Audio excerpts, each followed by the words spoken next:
यह Bible in one year का हिंदी प्रकरण है। 297वां दिन। परमेश्वर आपसे कैसे बात करते हैं। फ्योडर एक बेलगाम युवा व्यक्ति थे। उनका जीवन खाने पीने, शराब पीने, बातें करने, गाना सुनने, थिएटर और महिलाओं की संगति में गुजरता था। उन्होंने प्रसिद्धि का सपना देखा। सार निकोलस वे दमनकारी राज्यकाल के दौरान रशिया में राजनैतिक और सामाजिक क्रांति के लिए आंदोलन में पकड़े गए। उन्हें गिरफ्तार किया गया, जांच की गई और मृत्युदंड की सजा सुनाई गई। बहुत ही ठंडी सुबह को कैदियों को बाहर निकाला गया ताकि गोली मार दी जाए। जेल के पहरेदार ने अपनी बंदूक को कंधे पर लिया और निशाना साधा। अंतिम क्षण में एक सफेद झंडा फहराया गया, यह बताने के लिए कि सार ने उनके दंड को बदलकर साइबेरिया में उम्र कैद की सजा सुनाई है। 28 की उम्र में क्रिसमस की शाम 1849 में सर्बिया में आने पर दो महिलाओं ने उन्हें चुपके से नया नियम दिया। जब थोड़े समय के लिए पहरेदार वहां से चले गए थे, उन्होंने सलाह दी कि वह सावधानी से पन्नों को पढ़ें। उन्होंने वही किया। बंदीगृह में फ्योडर डोस्टोयेस्की, महान रशियन उपन्यासकार, ने पूरा नया नियम पढ़ा और दिल से इसमें से बहुत कुछ सीखा। उन्होंने लिखा, मैं विश्वास करता हूं कि यीशु से अधिक कोई भी प्रेम गहरा, अत्यधिक दयालु और अत्यधिक सिद्ध नहीं है। ईर्ष्यालु प्रेम के साथ मैं अपने आप से कहता हूं कि न केवल उनके जैसा कोई नहीं है, बल्कि उनकी तरह कोई नहीं होगा। बाइबल के द्वारा उनकी मुलाकात यीशु मसीह से हुई। प्रेरित पौलुस वर्णन करते हैं कि संपूर्ण पवित्र शास्त्र परमेश्वर की प्रेरणा से रचा गया है। दूसरा तीमुथियुस 3:16। बाइबल उस तरह से प्रेरित नहीं की गई है जैसे अभिनेता, कवि, संगीतकार और संगीत का प्रदर्शन करने वाले प्रेरित होते हैं। इसमें वास्तव में परमेश्वर का श्वास, उनकी आत्मा है। बाइबल एक मुख्य तरीका है जिससे परमेश्वर आपसे बात करते हैं। भजन संहिता 119 का 89 से 96 तक। बाइबल पढ़ने का आनंद लीजिए। 18वीं शताब्दी के फिलोसोफर और मसीह के आलोचक वॉल्टर ने कहा, 100 साल के अंदर बाइबल अप्रचलित हो जाएगी और संचरण से बाहर हो जाएगी। 100 साल बाद बाइबल पहले से कहीं अधिक प्रचलित हुई। पेरिस में उनका खुद का घर बाइबल फैक्ट्री में बदल दिया गया।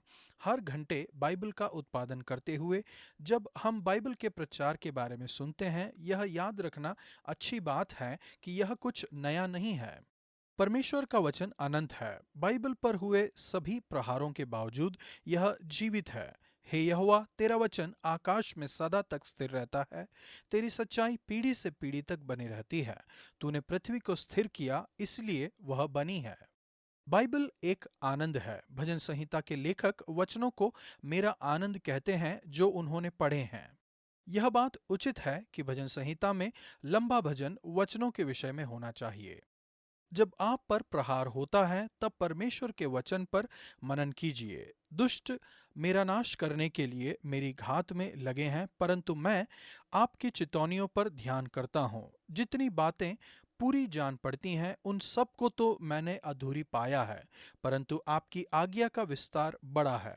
परमेश्वर की आज्ञाएं वहां पर आपको सुरक्षित रखने के लिए हैं और परमेश्वर के वचन को याद रखना आपको हानि से सुरक्षित रखेगा।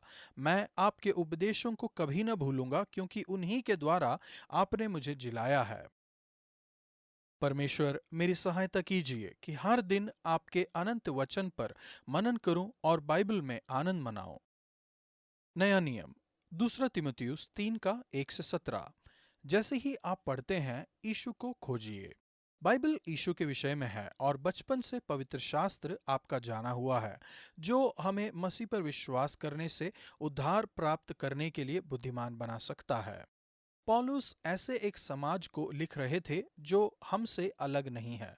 उन्होंने लिखा, पर यह स्मरण रख कि अंतिम दिनों में कठिन समय आएंगे, क्योंकि मनुष्य स्वार्थी, लोभी, डींगमार, अभिमानी, निंदक, माता पिता की आज्ञा टालने वाला, कृतघ्न, अपवित्र, दयाहीन, क्षमा रहित, दोष लगाने वाले, असंयमी, कठोर, भले की बैरी, विश्वासघाती, ढीठ, घमंडी और परमेश्वर के नहीं वरन सुख विलास ही के चाहने वाले होंगे। पौलुस कहते हैं, वे भक्ति का भेष तो धरेंगे पर उनकी शक्ति को न मानेंगे। यह एक लौकिक विश्व और केवल नाम मात्र के भक्ति रखने वाले होंगे। यदि उनसे उनका धर्म पूछा जाए तो वे कहेंगे कि वे मसीही हैं, लेकिन इसकी शक्ति को न मानेंगे। ऐसे भी लोग हैं जो इससे भी आगे बढ़ गए हैं, जो सत्य का विरोध करते हैं।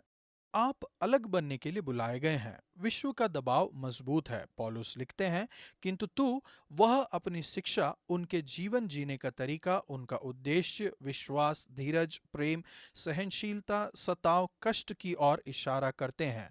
वह चेतावनी देते हैं कि पर जितने यीशु मसीह में भक्ति के साथ जीवन बिताना चाहते हैं वे सब सताए जाएंगे। विरोध के द्वारा आश्चर्य मत कीजिए, पवित्र वचनों पर चट्टान की तरह मजबूत खड़े रहिए।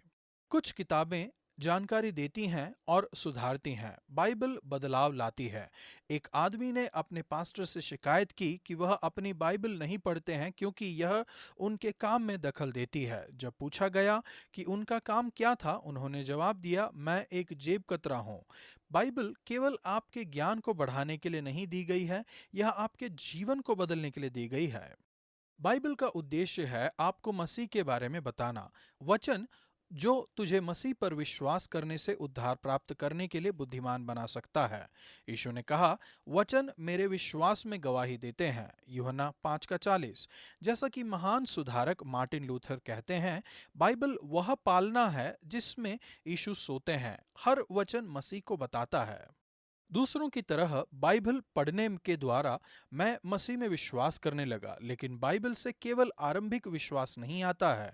इससे आपका निरंतर विश्वास और वृद्धि आती है, क्योंकि संपूर्ण पवित्र शास्त्र परमेश्वर की प्रेरणा से रचा गया है और उपदेश और समझने और सुधारने और सत्यनिष्ठा की शिक्षा के लिए लाभदायक है, ताकि परमेश्वर का हर जन सिद्ध बने और हर एक भले काम के लिए तत्पर हो जाए। दूसरा तीमुथियुस 3:16 और 17। जैसा कि कैथोलिक चर्च के कैटेकिज्म इसे बताते हैं, वचन पवित्र आत्मा की प्रेरणा से लिखा गया है, परमेश्वर इसके रचयिता हैं। विश्वास और जीवन के सभी मामलों में बाइबल हमारा अधिकार है। आप पता लगाते हैं कि परमेश्वर क्या कहते हैं, इसलिए आपको क्या विश्वास करना चाहिए, कष्ट उठाने, यीशु के विषय में, क्रूस के विषय में इत्यादि। यह भी बाइबल में है कि आप पता लगाएं कि परमेश्वर की नज़रों में क्या गलत है और आप कैसे एक सत्यनिष्ठ जीवन जी सकते हैं। बाइबल का अध्ययन करना एक तरीका है हर भले काम के लिए तत्पर होने का। परमेश्वर, आपका धन्यवाद कि आप हर दिन मुझे तैयार करते हैं। जैसे ही मैं आपके वचन का अध्ययन करता हूँ, उन पर चिंतन करता हूँ, उन पर मनन करता हूँ और आपकी आत्मा से सुनता हूँ, होने दीजिए कि मैं यीशु के और करीब जाऊँ और उनकी समानता में बदल जाऊँ, जैसे ही मैं उनकी उपस्थिति में समय बिताता हूँ। पुराना नियम, यिर्मयाह 50:11 से 51-14 तक। परमेश्वर के वचनों को सुनिए और उनका अभ्यास कीजिए। हम सभी अपना भरोसा और सुरक्षा कहीं ना कहीं रखते हैं। प्रलोभन आता है कि अपना भरोसा और सुरक्षा अपने पैसों, पढ़ाई, नौकरी, स्वास्थ्य, परिवार या मित्रों में रखें। इन चीजों में कोई परेशानी नहीं है, लेकिन केवल एकमात्र बिल्कुल सुरक्षित स्थान है जिसमें आपको भरोसा रखना चाहिए, और वह है परमेश्वर। यिर्मयाह के इन अंतिम अध्यायों में हमने देखा कि कैसे सारे देश ने अपनी सुरक्षा और भरोसा ऐसे चीजों पर रखा जो इसे पूरा नहीं कर पाए। आज हम पढ़ते हैं कि कैसे बेबीलोन के लोगों ने इसकी नदियों और इसकी संपत्ति में भरोसा रखा। हे बहुत जलाशयों के बीच बसी हुई और बहुत भंडार रखने वाली, एक के बाद एक करके यिर्मयाह इन झूठी आशाओं को समाप्त कर देते हैं। बार बार यिर्मयाह अपने पढ़ने वालों को विश्व की चीजों के बजाय परमेश्वर का वचन और वाचाएं सुनने के लिए पुकारते हैं। दो पदबंध जो बार बार दोहराई गई हैं, सेनाओं का यहोवा यूं कहता है और यहोवा की यह वाणी है। हमें उनका वचन सुनने के लिए उत्साहित किया गया है। जो आज्ञा मैं तुझे देता हूं उन सभी के अनुसार कर और अच्छे समाचार का प्रचार कर। आप उनके वचन के वायदे पर अपने जीवन को बना सकते हैं। आपको परमेश्वर का वचन सुनना है और उनका अभ्यास करना है। दो महान चीजें हैं जिसका वायदा परमेश्वर उनसे करते हैं जो उनके वचन को सुनते हैं, उनमें भरोसा रखते हैं और उनके वचन का अभ्यास करते हैं। पहला, वह संतुष्टि का वायदा करते हैं। आपकी आत्मिक भूख केवल परमेश्वर के साथ एक संबंध के द्वारा तृप्त हो सकती है, जिसे यीशु संभव बनाने के लिए आए। दूसरा, वह आपके पापों की पूर्ण क्षमा और आपके अपराधों को हटा देने का वायदा करते हैं। यहोवा की यह वाणी है कि उन दिनों में इस्राएल के पाप ढूंढने पर भी नहीं मिलेंगे और यहूदा के पाप खोजने पर भी नहीं मिलेंगे, क्योंकि जिन्हें मैं बचाऊंगा उनके पाप भी क्षमा कर दूंगा। इस्राएल और यहूदा से परमेश्वर ने जो वायदा किया था वह क्रूस पर यीशु के द्वारा पूरा हुआ। चाहे जितनी सावधानी से खोज की जाए, कोई भी आप में किसी पाप या दोष को नहीं खोज पाएगा, यीशु ने जो कर दिया है उसके कारण।